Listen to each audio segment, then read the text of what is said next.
This is Chapter 8, Section 1. We're going to do our intro to chemical reactions now and also talk about balancing equations. I will go kind of quick through some of the first parts of this. It's for you to just write down the information that you see within the podcast, but we will get to the meat of this and I'll let you know where that comes in at. So, signs of a chemical reaction. You have evolution of heat and light. If you form a gas, most of the time if there's a color change, and back up on the third one, formation of a precipitate. A precipitate is formed when two liquids are put together and a solid is produced. So two liquids put together, a solid is produced, and that solid is called a precipitate. At the end of this chapter, we will perform multiple chemical reactions, and you will have to distinguish between the different signs of a chemical reaction. You will get to see all four of these take place, some of them multiple times. A brief refresher on the law of conservation of mass. The definition: mass cannot be created or destroyed in ordinary chemical reactions. That means the total mass has to stay the same for your reactants on the left and your products on the right. So in this example, to make water, we had 4 grams of hydrogen and 32 grams of oxygen. So our product mass would have to be 36 grams since we're not creating or destroying mass. If we looked at the number of atoms alone, atoms can be rearranged too in the formation. We start off with 4 hydrogen and 2 oxygen atoms. That will create 4 hydrogen and 2 oxygen atoms total within the water after it's been rearranged. As a reminder also, hydrogen and oxygen are diatomic elements. So hydrogen is in its diatomic state. So 2 hydrogens bonded together there, and you have 2 hydrogen molecules. Oxygen is in its diatomic state also. Again, reactants are on the left side of the arrow, products are on the right side of the arrow. You don't have to have 2 reactants and 2 products, but anything to the left, reactants, anything to the right of the arrow, products. A, B, C, and D are just generic. Some symbols that we're going to use within our equations, make sure you get these written down. Obviously, some of the most common ones are going to be those top 6 that you see there. The arrow means to produce or form. The plus means plus. It could mean react with. S, L, and G are the 3 main phases we have. AQ is aqueous, so that's something dissolved in water. And if you see a triangle above the arrow, that means you've added heat. Now, in writing equations, we're going to look at some of the descriptions and stuff that we have, but in writing your equations, things you need to consider. Identify the substances involved. We will use symbols to show coefficients, so that's highlighted there. My coefficients here are really 2, 1, which is understood, and 2. So those are my coefficients.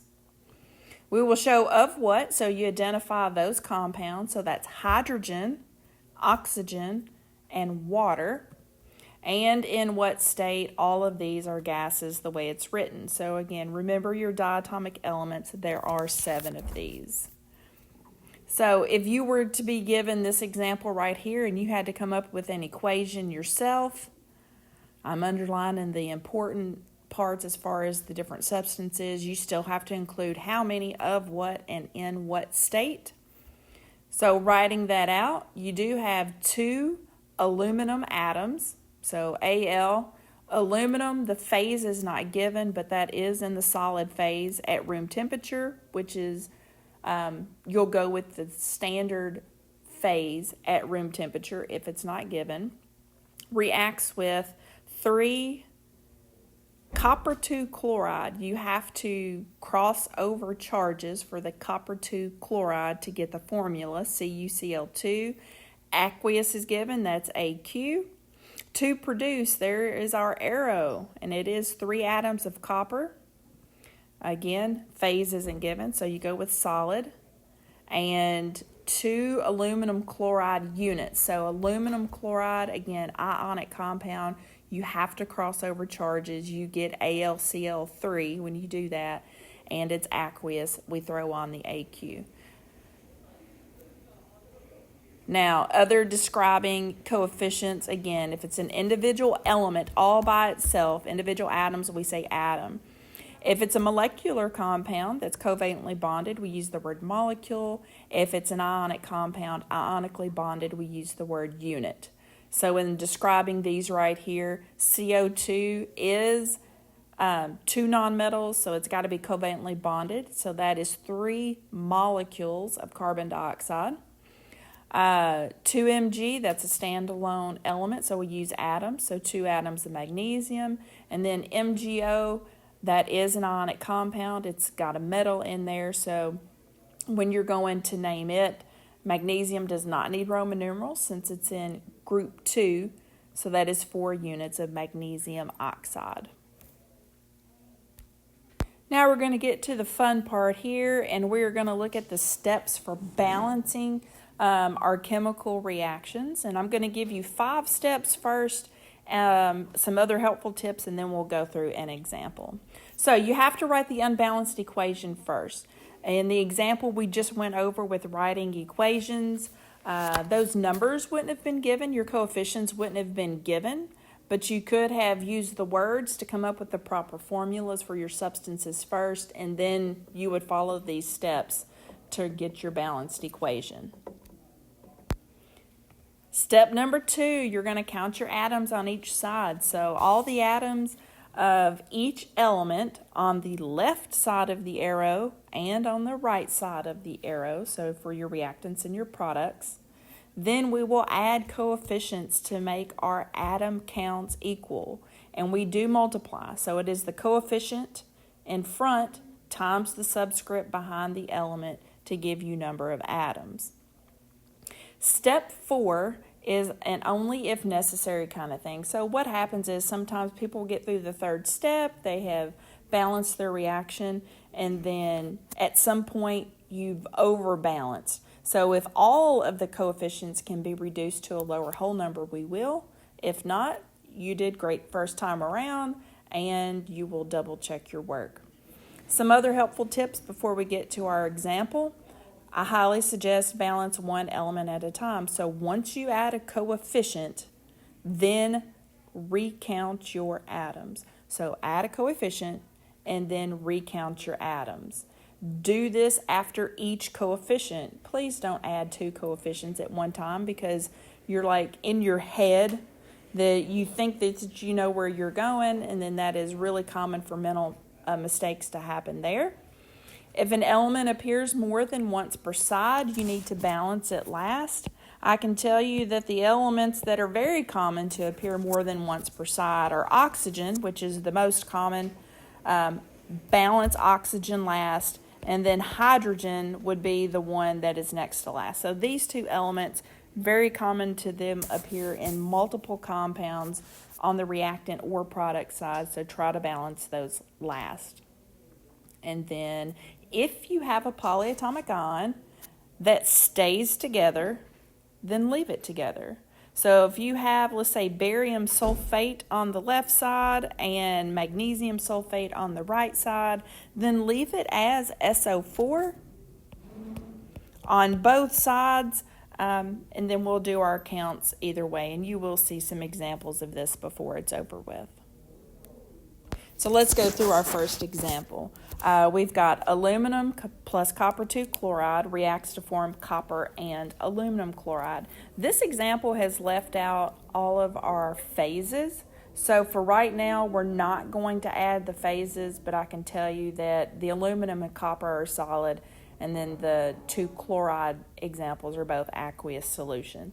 But we're going to leave those out so we can concentrate on the balancing concept. So first thing you need to do is write your unbalanced equation, and that will look like this. Aluminum, which is not a diatomic element, so we write Al. Copper 2 chloride. Copper 2 chloride is ionic, so we have to work with charges. Copper is a +2, chloride is a -1. So when you take that and you cross over charges, you get, changing up my colors here, CuCl2 forms copper, Cu, and aluminum chloride. Same thing with aluminum chloride. It is ionic, so we have to work with the charges +3, -1. When you cross over those charges, you get AlCl3. In this example, we do not have any polyatomic ions, so that we don't have to worry about that. We're going to go ahead and go to step number 2, which is count our atoms on each side. I am dealing with, and I'm going to want you to show these atom counts just like what I am showing you right now. We have aluminum, we have copper, and we have chlorine. On the left side, which is our reactant side, we have 1 aluminum atom. On the right side, we have 1 aluminum atom. For copper, on the left, we have 1 atom, and on the right, we have 1 atom. And for chlorine, on the left, we have 2. On the right, we have 3. In step 3, we add coefficients. Coefficients go in these blanks to try and balance our atom numbers, and it is coefficient times subscript to get our atoms. The only thing out of balance right now is chlorine, and we are lower here on the reactant side, so that's the side we've got to bump up. We can only use whole numbers. In your head, I'm sure you're thinking, oh, some of you are like, yep, I'm going to go ahead and jump straight to a 3 because I know that's what I need. But we do start off low just in case, because sometimes when you skip coefficients from 1 and you skip over 2, then you've actually skipped over the correct answer. And that'll be entirely true if we were dealing with, say, hydrogen or oxygen that appears more than once per side. Start off low. So I am going to put a 2 here in front of copper. So now that is, I'm focused on copper. 2 times 1 is 2. 2 times 2 is 4 for our chlorine. So that 2 out front, your coefficient, does change both of the elements that are behind it.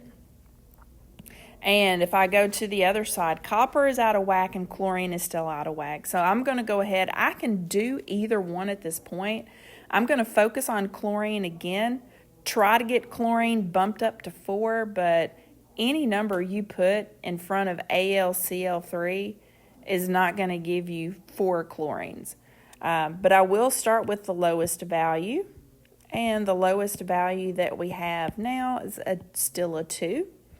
So that changes aluminum to 2, and it changes chlorine to 6. So again, everything's out of balance. I'm still going to focus on chlorine, because if I look back at chlorine right now on the reactant side, this left side, there is a number I can put in front. I can change that value to something that will give me 6 chlorines. So if I go back in at this point and I change that to a 3. Copper now has 3, and chlorine has 6. Yay, chlorine is balanced. We are good to go. We can focus on copper and aluminum.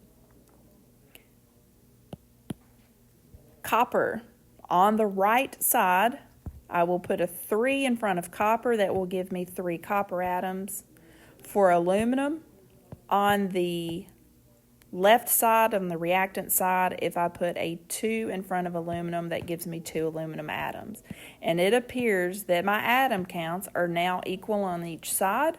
My coefficients are 2, 3, 3, and 2.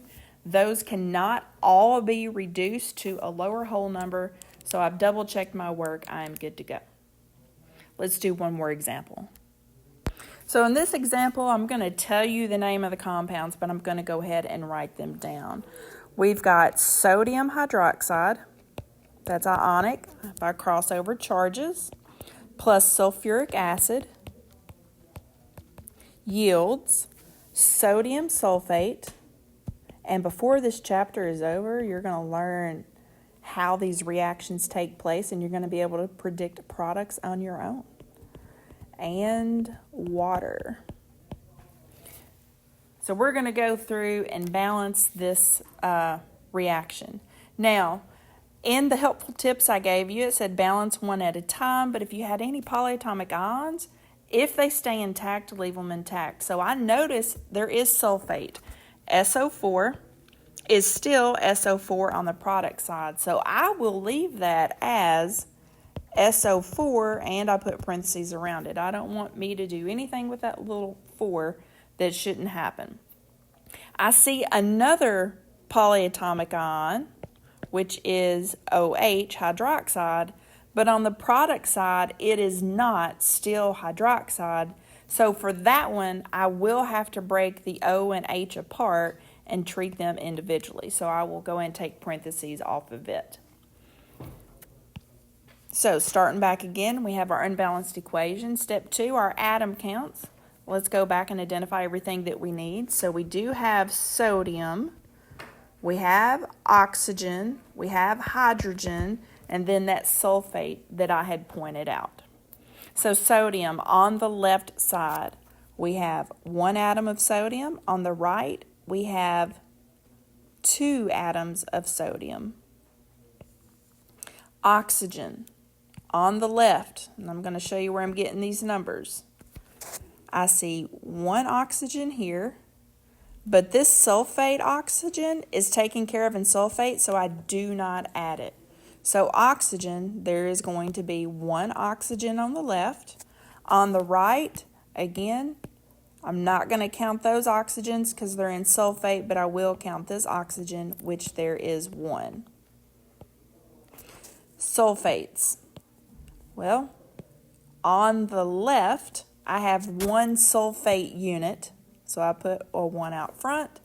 And on the right, I also have 1 sulfate unit. Hydrogen on the left. Now this is where it gets a little tricky. I have to account for that hydrogen and these 2. So it is 1 plus 2 gives me 3 hydrogens. On the right side, hydrogen is only right over here, and there are 2 atoms of it. So I do have 2 hydrogen atoms over there. So notice hydrogen is in multiple places on the reactant side, so I will want to wait till the end to balance it if possible. So as I look at my atom counts, the only thing out of balance at this particular point are the sodium and the hydrogen. So I want to start with sodium. It's not that that is the only way you can do it, it's just to make it a little bit easier. On the left, sodium is too low, so I will add a coefficient on the left to bump up sodium. That does give me 2 sodium atoms. It also, on the entire left, gives me 2 oxygen atoms because I don't double count oxygen and sulfate. But it gives me 2 hydrogens here, and I still have 2 hydrogens there, so 2 plus 2 is 4. So it gives me 4 hydrogen atoms to work with. Now, the only thing out of balance is the hydrogen. On the right side, we are trying to bump it up. Well, I want to get it to match this 4. So if I put a 2 in front of water, that does give me 4 hydrogens, but now it changed. Oh, I didn't notice it. Oxygen's out of balance too, but that gives me 2 oxygens. And if I look at my final results, 2, 2, 1, and 4, 2, 2, 1, and 4. Looks like everything is balanced. So my final coefficients of 2, 1, 1, 2 balances out this reaction. It is ready to go. Those cannot be reduced. Final answer.